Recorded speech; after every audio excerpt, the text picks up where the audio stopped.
Sa mga katik vloggers, mga subscribers, bago tsaka luma, mga supporters, mga dumaan, dumalaw at bumisita sa channel, lahat ng mga viewers, secret viewers at silent viewers, magandang araw.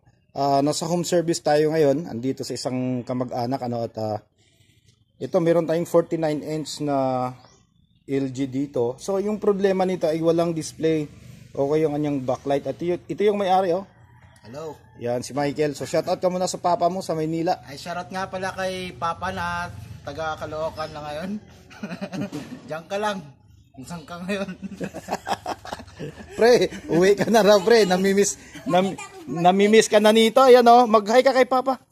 Kay Papa, mag-hi ka. Sabihin mo Papa, uwi ka na. Papa, Daddy. Daddy, sabihin mo kay Daddy, uwi ka na. Daddy. Uli na ka, Daddy. Kay namiss na ka na ako. Oh. Okay, so ito yung kanyang problema no. Kapag sinukat natin to, nawawala yung kanyang supply papunta dito sa top board natin. Kaya ayan kung mapapansin nyo, ayan naka-tip method tayo. So ngayon, ito susubok natin para makita nyo no. Angat. Ayan. Okay, para makita nyo na after natin mag-tip method. Okay, hintayin lang natin sandali. So yan, lumabas na yung HDMI 2 ano. Ayan siya oh. Ayan, lumabas na siya. So yun lang yung ginawa natin. Mamaya papakita natin, ibalik natin yung ayan oh. Okay? Ayan.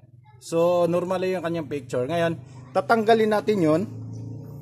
Tatanggalin natin yung tape ano. Tatanggalin muna natin to. Ayan. Para makita nyo. Makita nyo mismo kung ano yung kaibahan ano. Ayan siya. So tanggalin natin to. Ayan. Tatanggalin natin tong tape natin. Ayan siya. Tapos ibalik natin ano.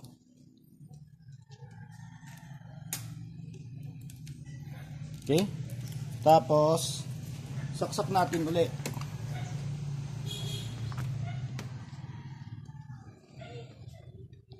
Ayan mo Kel. Ayan. So tingnan nyo. Ayan, so walang display yan. Wala.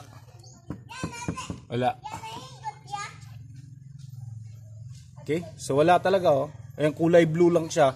Ayaw lumabas yung display. Ito, papakita natin sa inyo kung bakit.